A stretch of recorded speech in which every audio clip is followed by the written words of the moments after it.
1% sa'yo. Kung ganun na pala. Unti-unti ka nag-level up na ulit. Ano, kaya mo ba? Oh. Kaya mo na ako, maya ulit. Bigla ako pa. Mas okay lang. Mas okay kesa sa first game.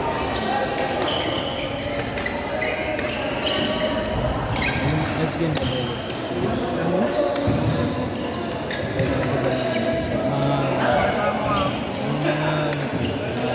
Wala ko ng Letran NCAA 2022.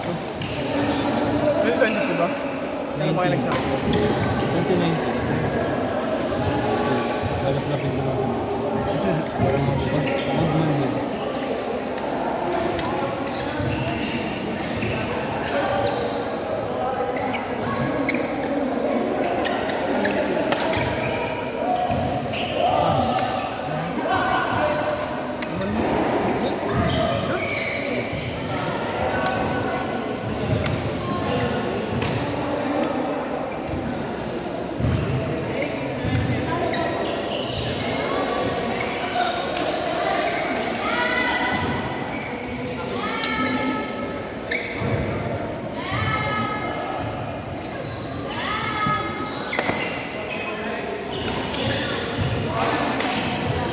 Parang mali yata yung medyas ko.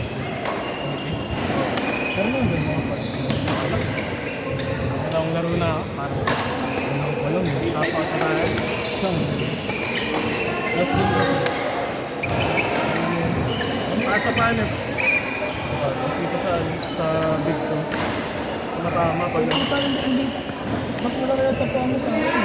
Sa akin may allowance yun. pero medyo masakit sa pa. Dali pa ko dun. Sunday sa ito. Turuan ka pa next time. Ipapak mo lang yun. Diba yung normal na save yun. Ginagawa ko. Tatapit mo sa'yo. Baba mo konti. Pagpunta sa right side mo kung hindi ka kaliyot yung kanan ka. Imbis na ganito, dito mo hawakan. Tapos pagkakas na ganito. Pero dapat ko-controlin mo rin yung ano. Or, kasi baka mag-short eh. For sobrang ano. Yun yung ano, mahirap. Actually, hindi ko nagawa ng isolate yun. For the longest time, hindi ko ginagawa na ng pag-crucial. Ano lang yan, parang pinipili mo lang kung kailan ganyan yung suko. Or most of the time. Pinipili ko. Pag halimbawa, masiserve mo ng normal, di ba? Kung nabasa ko ito, ang tournament talaga yun. Seryoso talaga ako. Pero serve mo normal. Kasi katansin ko mo na, sumusunggab ba ito? Parang nag-aabang lang ba ito? Gadrap na lang ba? Tapos, pag nabasa ko na ito, kung if ever na dumating mo sa crucial na input, bibigyan ko na pag yung parang alam kong nakagano talaga either si flip ko to o papaikutan ko to. Pag flick kasi most of the time kaya pa nilang gawin dito. Pero pag yung gano'n, kasi nasanay silang normal lang sa'yo, hindi na lang sa'yo. Pero ngayon po, sa panahon ngayon sa yung pro scene talaga, standard na yun. Standard na yun. No, basta lang. Singles. I think, in the end, singles. Hindi, singles. Ganun pa rin naman singles, pero hindi mo naman kailangan maganon sa singles. Kasi either way, either drop, hindi naman susunggab yung kalaban mo sa singles.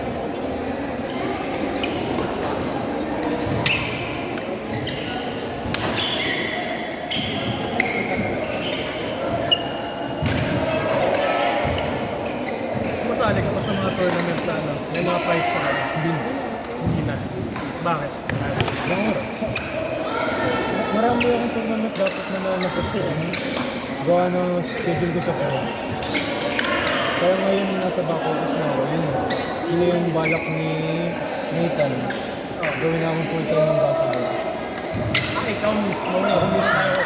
Ako nga rin nila. Nasa-sponsoran ka ng Tournaments, fee, damit, equipment, everything.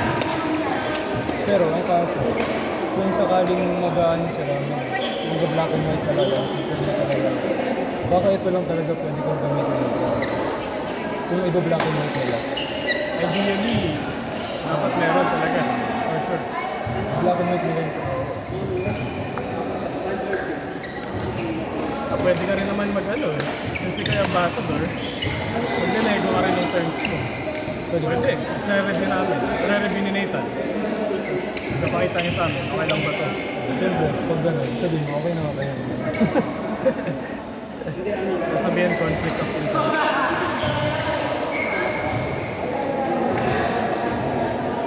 Or meron pang isang ko. So, imbis na dito mo hawakan, tapos liwain yung gano'n. Pag ganyan gawin mo, tutok mo lang sa'yo. Hindi mo na huli yung pakanan. Itutok mo lang sa'yo. Sabi ko lang. Tapos yung ang buwelo mo, tapos ito yung papatumahan. Pero hindi na siya hindi siya iikot. Ang nangyari sa kanila, pag gano'n na. Mas Parang, mahirap yun. ha? Mas mahirap pag receiver ka. Mahirap yun. Depende. Pag, yung isang ginawa ko sa kanina, yung ganun ko lang. Kasi nakaabang ko. So, tinula ko ng malakas para medyo gitna ng court. Mahirap siya pag naka-anticipate ng isipin ng kalaban. Try mo as much as possible pinaka-basic. Pero pag ginanon mo, dulo-dulo, siguro gitna yun. Medyo parang kalagit na siya ng drive na siya. Pero legal kasi. Illegal na lang ngayon yung papi. Parang marunong din. Bagong din. Papaikutin mo na ba? Pag tira. Kasi pag ginawa mo, normal yung itsura mo. Pero pag tinamaan ng kalaban, point pa doon na epekto siya. So, bawal na yan. Bawal yun, hindi ka din ito. Konti lang!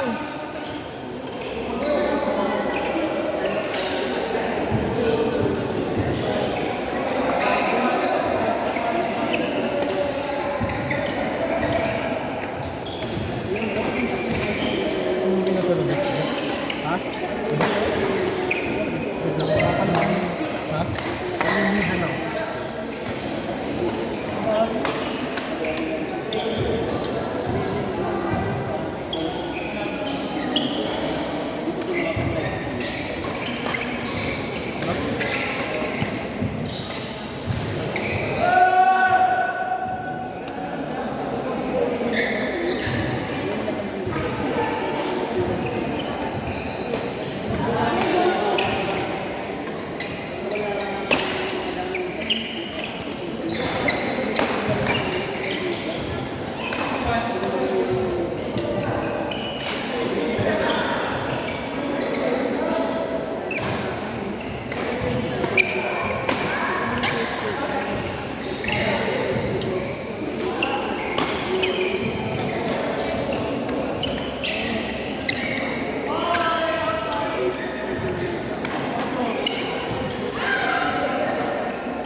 Slow.